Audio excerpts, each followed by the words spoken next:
So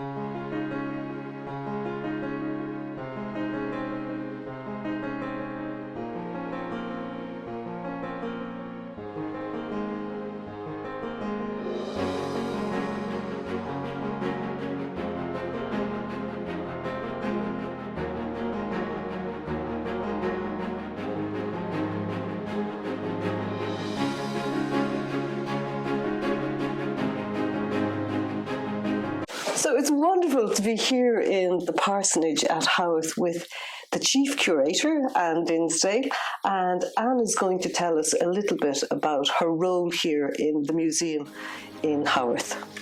Well, I've been working here for 35 years, not always as principal curator.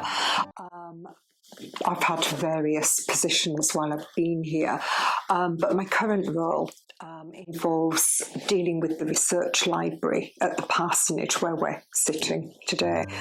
We get researchers from all over the world who come to work here with the collection. We get literally hundreds of research inquiries coming in every year, and we deal with those.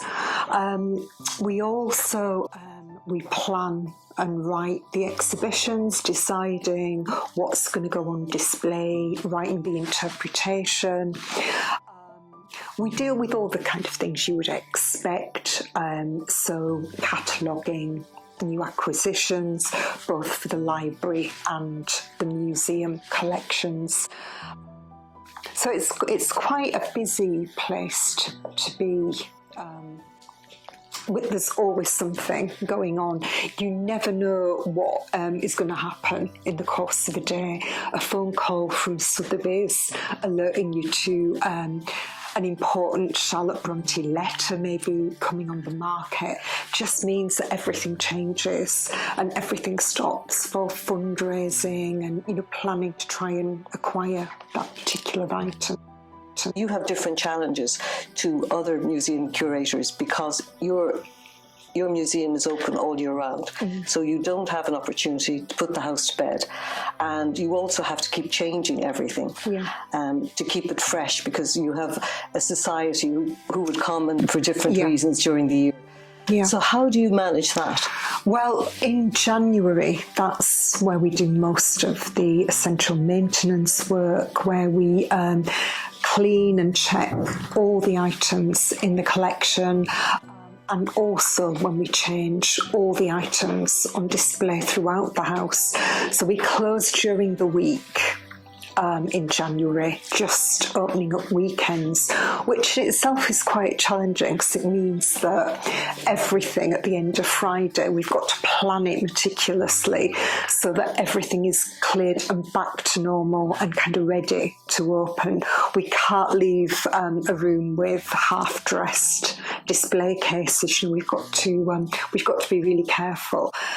And since the COVID pandemic, we do close Monday and Tuesday, so that does give us opportunities. In the summer and the busy months, it's just Tuesday we close, and hopefully we'll be able to go back to opening 7 days a week. So anytime I've been to see the museum, there are different items on display. For example, most recently I saw a lovely miniature that was on loan of the Reverend High. What percentage of your collection would you have on view? Most of the furniture collection is always on display, but when you're talking about paper-based collections, so letters, books, manuscripts, I'd say it's probably less than 10% of the collection. We do have over 8,000 Bronte items at the Parsonage. And as well as being good in conservation terms, changing the displays is a good thing for our visitors, a lot of whom are regular visitors. They come repeatedly, and it's good to be able to offer them different areas of the collection. The other thing you do in your role as curator is you go out and you visit various Bronte groups. Most recently you've been in Banner in Ireland, and you were visiting there, you were doing a talk there. How does that work out? Well, that is actually in my spare time. So that is what a Bronte curator does on her days off. So I find that a lot of my kind of out of work activities revolve around the Brontes. It's more of a way of life than a job, to be honest. Right. And the other, of course, major role you have is in guarding and preserving various documents. And there's a particular document that I have an interest in today, which is when Charlotte was marrying Banagher man, Arthur Bell Nicholls. There was this agreement, marriage settlement or marriage agreement, or maybe we'd call it a prenup these days. Made. Can we have a look at that? Well, we have it here in front of us. So it would have been quite unusual for someone in Charlotte's situation to have one of these drawn up. I think usually it was people who were wealthy. Charlotte had got the money that she'd made from her books, which I think she made about £500 for each of her novels. But you're not talking about a huge amount of money. I don't know whether she had this document drawn up to kind of reassure her father, who had got a lot of worries about the marriage and the fact that Nicholls might be marrying her for a fortune. Yes. So it had to do with the legalities at the time, because the Married Woman Property Act. So prior to that, once a female married, she had no right to any property she inherited. She had no right to any property that she had previously owned.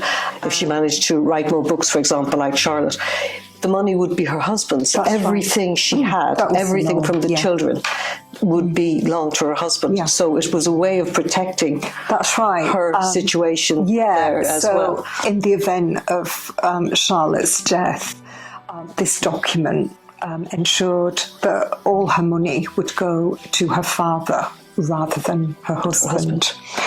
And I think as well it does suggest that Charlotte did initially marry with some misgivings. So this document was a safeguard. And the other thing is, it was something like 1,670, which was sterling, like when you consider that when she worked as a governess, she worked for less than £20 a year in one situation. So it was an enormous amount that she had inherited and she had earned. So you can understand her misgivings about allowing someone else having control over that. Absolutely. I think normally a governess could expect to earn between £20 and £40 a year, but it does give you an indication of how much. I looked it up, and it's about 300,000 or a little bit more in today's money. So she'd earned this, and she'd inherited this from her aunt, and she had put a lot of work into it. So I can understand her being reticent, but I think it tells a lot about her father as well. What do you think it tells about Patrick? Well, we know that he was opposed to the marriage, bitterly opposed to the marriage initially. He probably didn't know a huge amount about Nicholls' background. And ironically, considering, his own origins, he kind of seems to have viewed Nicholls as a bit of an upstart, poor Irish clergyman who was courting his famous daughter. So he was clearly very suspicious about Nicholls' motives. I think gradually Charlotte succeeded in wearing him down. And I think the fact that after Nicholls left, his replacement turned out to be unsatisfactory, which I think was an important factor in changing his mind. Yeah. So the fact that when he came initially, there was a huge problem because Patrick's eyesight was deteriorating, and he took an awful lot of the church services. Yeah. So I think it's a very ungenerous. It is, and it's clear that Patrick relied heavily on Nicholls. You know, he had quite a substantial workload, and I think probably absence made the heart grow fonder, and he probably appreciated how much work Nicholls had done when he was no longer doing it. One of the big things was that Arthur Bell Nicholls didn't earn enough money for the fathers, from the father's point of view. So her friends took it upon themselves to try and get him a better living and a more lucrative living, but he refused to go with that. That's right. I think initially he was offered a living that was the gift of Sir James K. Shuttleworth. But it would have meant Charlotte and Nicholls having to move and leave Patrick alone in Haworth, which was unthinkable. So that was turned down. In the end, I think Gaskell succeeded in getting him a grant, so he was paid around £100 a year, which would have been a boost. She did manage. Oh, I didn't know that. That's interesting. And I think it's also interesting the fact that she had the common sense, I suppose, to ensure that Mr. Nicholls had his own study in this building. Yeah. So she facilitated that. That's right. She converted what had been a storeroom on the ground floor of the parsonage. We believe that a new chimney stack was added so that a fireplace could be incorporated. And she had the walls papered and made green and white patterned curtains. She describes the preparations in a letter. So she went to quite a lot of trouble to keep the men separate, give them their own space to work. And do you think the colour palette was significant as well, green and white, you know, the sort of... It had never occurred to me, actually. But I wondered about that. And did she not have a green... Was there a green in the bonnet that she wore when she got married? Yeah, people in Haworth described her as looking like a little snowdrop when she came out of church, because she was dressed in white, and there were green leaves in her bonnet. So in a way, it's a nod to Mr. Nicholls' country of origin and her father's country of origin as well, and the fact that that she was marrying into the Irish, which wouldn't have been popular at the time. Well, the famine had finished at this point, but the aftermaths of the famine was, you know... That's right. It's interesting, actually, that there were very, very few Irish immigrants living in Haworth, but if you went a few miles down the road to Keighley, I think 1 in every 10 of the people in Keighley were Irish, and they'd come over to escape the famine. And they were quite unpopular because these were desperate people, and they would take whatever work they could, and they had a reputation for bringing wages and working conditions down. So you can understand the antipathy towards the Irish at that point in time in this location. But this document, it was a friend of hers, brother Joe Taylor, that was the trustee in this case. Yeah. And so he was going to hold the money, and she had the use of it, her sole use of it, without having to apply to her husband. And then she left it all to Patrick. That's right. So it would have been quite an unusual step. But clearly Nicholls wasn't marrying her for the money. That wasn't what was attracting him. And I think it's really interesting that when Charlotte came to make her will, she reversed. So she came to a point where she decided against this. Yeah.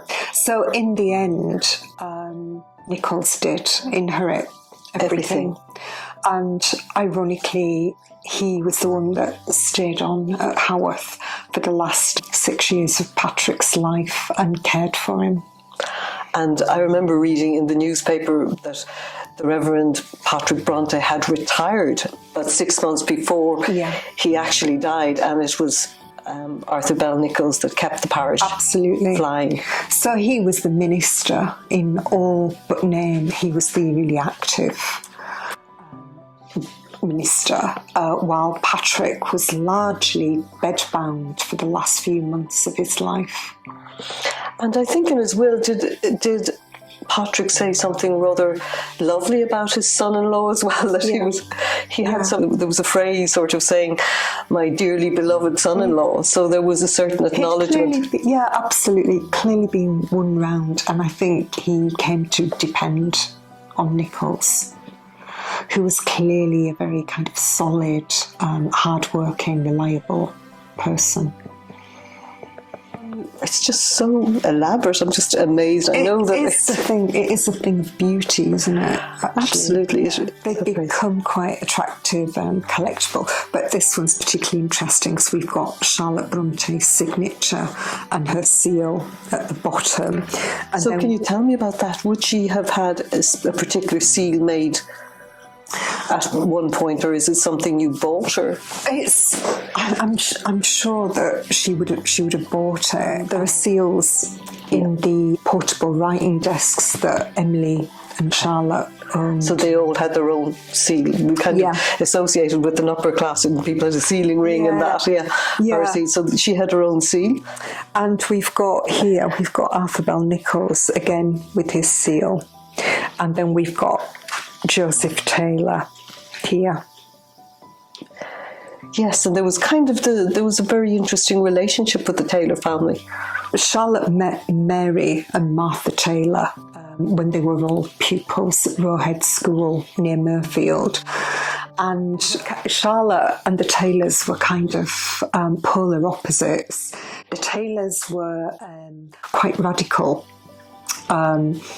whereas Charlotte and her family were Tory, pretty much through and through. What's this document? So this is the release. You can see here, release and indemnity, and it's dated 13th of June 1855. So it's just not long after Charlotte's death, and it's signed by both of them here. And what does this signify? This signifies that Charlotte's money went to her husband. So clearly the marriage had been successful, and whatever apprehensions and doubts that had existed before the marriage took place, clearly it had gone far better than she dared hope. I mean, it's often something that is levelled against Arthur Bell Nicholls, that he wasn't the husband for Charlotte. He wasn't a proper match. She'd married down instead of marrying up. And in this, you look at the personal relationship much more clearly, don't you? Yeah, I think the honeymoon, actually, when Charlotte had the opportunity to visit Banagher and see the royal school where Nicholls had been educated, and see Cuba House where he'd been raised, I think it must have been a real eye-opener. And you can get a sense from her letters that she's just basking in this kind of newfound family, you know, who she talks about their English ways, and they were civilised rather. Absolutely. What she'd expected, we can't know, but clearly, you know, this kind of really raised Nicholls in her stock in her, absolutely. And she does sort of say the Cuba Court is very much like a gentleman's seat, country seat, and it was a really important building architecturally and otherwise. So she recognised, I mean, and she knew those. That's right, and I think she points out that Nichols's aunt Harriet had been educated in London, or there's a reference to it. I don't think she was there for very long. She was there for a fortnight, I think, but she had all the appearance of somebody who had been educated in an English context. Yeah. But I think she was also trying to reassure her friends that actually this marriage is for the best. We do know that Ellen Nussey and Charlotte actually fell out when Charlotte decided to marry Mary Taylor and Ellen. I don't think they ever spoke again after Charlotte's marriage. Why did that happen? Ellen expressed a view that Charlotte should remain single and remain true to herself. And Mary Taylor thought it was just absolute nonsense, and that if it was in Charlotte's power to make a happy marriage, and that's what she wanted to do, then she should go for it. They offended each other, and I don't think they ever spoke again. Gosh. And the other thing is you've got sort of contradictory information from Ellen Nussey as well about the marriage. She criticises the fact that Charlotte wasn't writing. Yeah. And she criticises the fact that Arthur said she should burn the letters, which thank God she didn't. Yeah, absolutely. And yet she says at one point that Charlotte was basking in this halo of happiness. So you've got this sort of, I suppose, contradictory. Yeah, it is. You can kind of imagine how she must have felt, because clearly Charlotte was a really important part of her life. They've been close from early teenage years and been at school together, and they travelled together as well. And suddenly Charlotte's life was going to centre on somebody else, and you can imagine how anxious that would have made Ellen. And of course that is what happened. Charlotte didn't have the time to go tripping over to Bristol to stay with Ellen. So it did curtail their friendship to some extent, which was what Ellen had feared. And, there was this sense that Nicholls would step in and start censoring Charlotte's letters if she didn't promise to burn them when she received them. And like you say, it's a good job that she didn't. No, there is a particular letters where Charlotte writes, and she talks about how busy she is and how she's really enjoying her role as being the parson's wife, which is sort of strange, because you kind of got the feeling that there wasn't a lot of enthusiasm for being the parson's daughter in terms of her duties. She just seems to have enjoyed a period of well-being. Clearly her health was good, and I think she liked that feeling needed, and it is a shame that she didn't do more writing, and clearly that was partly down to her marriage. What would have happened, if they'd had longer together? It's difficult to know whether it would have settled down and she would have got back into a pattern of writing again. We just can't say. And yet, when you think about it, Arthur Bell Nicholls was very supportive of her from the point of view of after her death. He helped publish That's right. The Professor. Yeah. And he did edit the novel for publication. But I think Charlotte had spent nearly all her life living in an imaginary world, and I think it's another indication of how successful the marriage was, that he kind of brought Charlotte into the real world.